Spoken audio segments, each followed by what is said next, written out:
So we're going to start arithmetic series. We're going to find the first sum of the first 7 terms in the sequence.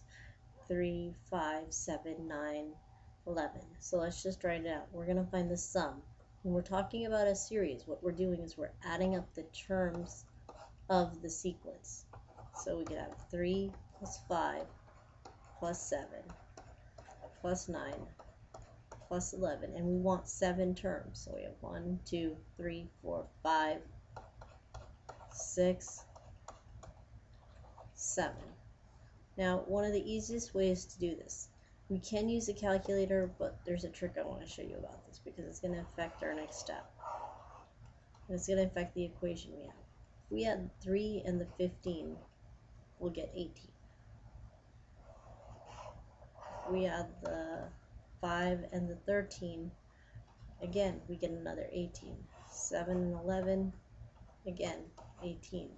If you notice, if we've added the first term and the last term, we have 3 18s because we had the first term and the last term together. And we have seven terms. We can at least divide those by 2 because we're pairing them together. If we add them together, we should get 18 times 7 over 2, which is really 63. Now, some of these sums can get quite large, so we're going to go with the following equation. S of n equals a sub 1 plus a sub n, meaning it's the first term plus the last term times the number of terms divided by 2. So, in the first example, find the sum of the first 50 terms of the following series. 25 plus 35 plus 45 plus 55 plus 65.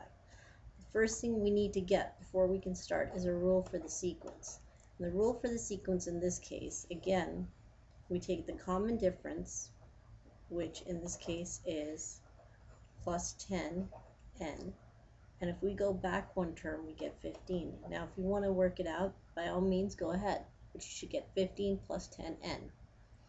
And since we want the sum of the first 50 terms, we need the first term.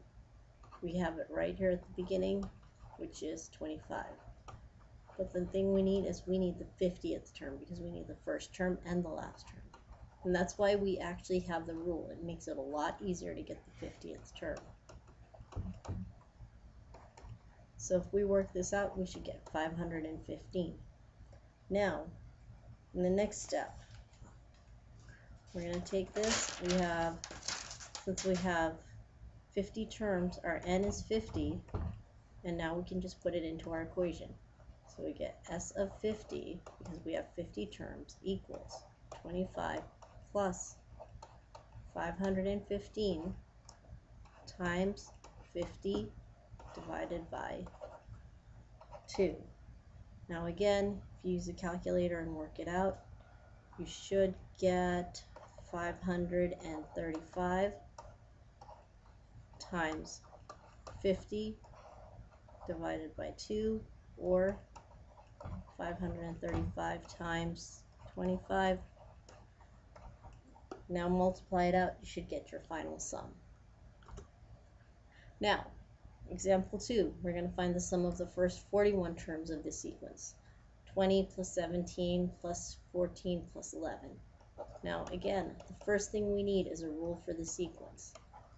And I know my rule, I'm going down by 3 for each term, so it's minus 3n. So it should be 23 minus 3n. If you have any questions, go back to a previous video for that. We want the first 41 terms, so our n is 41. Our a sub 1 is already given. In this case, it's 20. But we want the 41st term because this is the last term. And again, that's why we have the rule, which is 23 minus 3 times 41. Now, when we work it out, you should get 23 minus 123, negative 100. Now, put it into your equation. We want 41 terms, so that's our n. We have a sub 1, which is 20, plus negative 100, which is our last term from a sub 41, times 41 over 2.